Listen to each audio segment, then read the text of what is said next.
अस्सलाम वालेकुम। सवाल है कि रब से कैसे मांगा जाए कि वो अता कर दे। शाह साहब फरमाते हैं जो मांगना है हम रब से बराह रास्त मांगे, क्योंकि वो तो उनकी भी सुनता है, कबूल करता है, अता करता है जो उसे मानते ही नहीं, उसके साथ शिर्क करते हैं। रब तो हम जैसे गुनाहगारों को भी बड़े खुले दिल के साथ पाल रहा है। तो जिसकी शान रबूबियत ये है कि वो बिन मांगे देता और पालता है, ना वो हमारे एमाल को देखता है, ना हमें अता करते हुए उसे हमारी नेकी और बदी का ख्याल आता है। लिहाजा वो रब जो इतना मेहरबान है, उससे बराह रास्त क्यों ना मांगा जाए। हाँ, मांगने का एक ढंग ज़रूर है। हम लोग शायद ये समझते हैं कि पहले आधा घंटा रब की तारीफ़ की जाए, फिर उससे मांगा जाए तो रब जल्दी अता करता है। अल्लाह इन चीज़ों से बेनियाज है।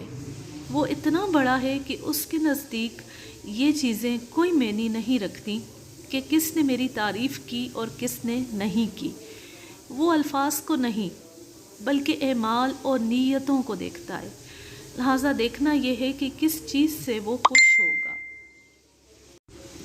मेरा गुमान ये है कि रब ताला इस बात से खुश होता है कि उसका कोई बंदा उससे बहुत मान भरे अंदाज में सवाल करे। उसके मांगने के अंदाज से मालूम हो कि उसे किस कदर मान है अपने रब पर।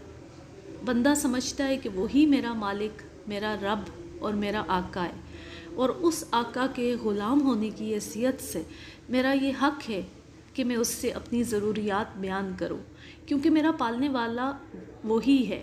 जब बंदा इस मान के साथ रब से मांगता है कि कौन है तेरे सिवा मुझे अता करने वाला, मैं तो तेरे दर पर आ बैठा हूँ, तू ही देने वाला है, आज तक तू ही देता आया है, और कौन है तेरे सिवा देने वाला। जब इस मान के साथ हम रब से मांगते हैं तो वो हमें ज़रूर अता करता है।